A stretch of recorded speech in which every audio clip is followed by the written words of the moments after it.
it's just a new era, just a new beginning for me. I mean, I was honored to wear 32 when I wore it, but it's a new wave now. What was the conversation like in getting that number? Yeah, well, Coach just wanted to make sure that it wasn't nothing against it or anything, but it wasn't really too much conversation. I just requested it. Were you first in line to get a new number? Yeah, I was one of the top guys, but there was other guys as well. How's been the transition like from Coach DeBoer? What was his first conversation with you? First conversation was just try to keep the guys together. We just had to adapt. It was definitely challenging coming in, but now I think we're getting adjusted and everything is moving good. What's Coach Warmack been like to work for? Obviously, he was a head coach, comes down, kind of accepts that role of being the defensive coordinator. What have been your early impressions of him as a coach?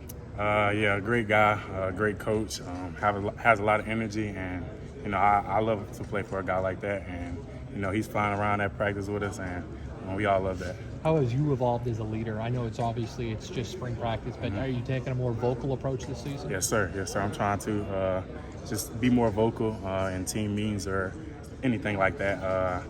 Just something I'm still working on. What are your goals for the spring practice? My goals is just to get better.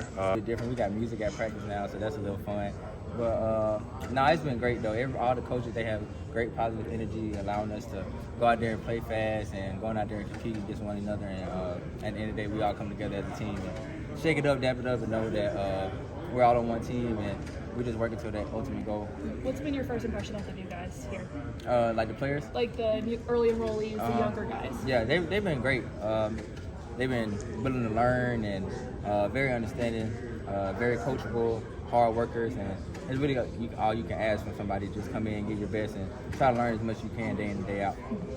What's it been like watching a guy like Lawson over there changes his number? He's one of the leaders of this team, especially as that middle linebacker position. How have you seen him evolve from just a few months ago when you were on the field? Yeah, I just think he's becoming a more vocal leader. Like, he was always a leader last year, but I was telling him, like, you just need to voice your opinion a little bit more and let people know how you feel about certain things.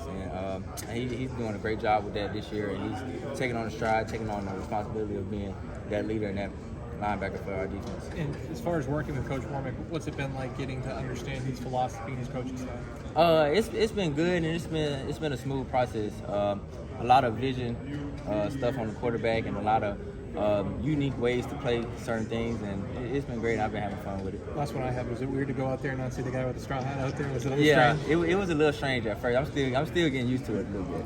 Thanks, man. You tell me about your.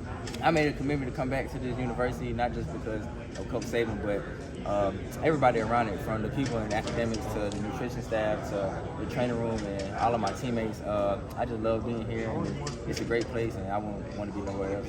How different is practice without Coach Saban? Yeah. DBs? Oh, it's still hard, and it's still fast tempo, and it's still fun. But I think we get to do a lot more technical work, from breaking out the middle of the field, doing different type of breaks and different type of tackling circuits, and I think it's gonna be good for us. Malachi, do you have a personal goal that you want to hit between now and the spring game? I would just say get the ball as many times as I can in practice, and just give max effort each and every day. Just coming in, having a plan of what I want to work on coming into that day and practice, and then going back over it and seeing if I did complete it. If I did, I can move on to something else. If I didn't, still got to write it down for the next practice. So just making those little goals each and every day, just so I can be better and better. As their teammate, what have you seen from Deontae Jackson? They've been great. Great technique guys. Coach Mo does a great job coming in and bringing the little nuances of the stuff he was doing at the Cowboys and things of that nature. But they're competitors, and they work really hard. And I'm glad with their progress right now. Music too. Is that hard? It's like a ball game. It definitely helps when you're in the end of the period and you just did your rep. Now you can catch the song, but for the most part, when you're on the field, you're pretty much locked in to trying to get the call and execute to the best of your abilities. Thank you so much. How big is it to have Coach Roach back? It's very big. It was he was not instrumental, but he was a piece to the reason I stayed here at Alabama and didn't go forth to try to go into the transfer portal. Because one, I do love this university, and two, Coach Roach, I got to build a bond with him and trust with him and everything like that. So, for you, you're going into the fourth year in the program? Yes, sir. How much do you feel kind of obligated to step up and maybe a leader this week? I feel like it's like one of our coaches said, it's not me. If not me, who else? And I have yet to receive a ring or a championship, well, a national championship. I'm an SEC champion, but I won a national championship before I leave here at the University of Alabama. How much is that kind of, Deontae mentioned that, the older guys on the team, how much is that kind of the message in spring of the goal for the season? It's just when you get to a situation when you almost right there, it's in arm's reach, and you fail, and you have all that time to, not necessarily, you fail, you have all that time to think about it. Going back, we just don't want no more. No, we hate that feeling. We remember that feeling, but we don't want to dwell on it. We want to get past it because we don't want that feeling just like the worst.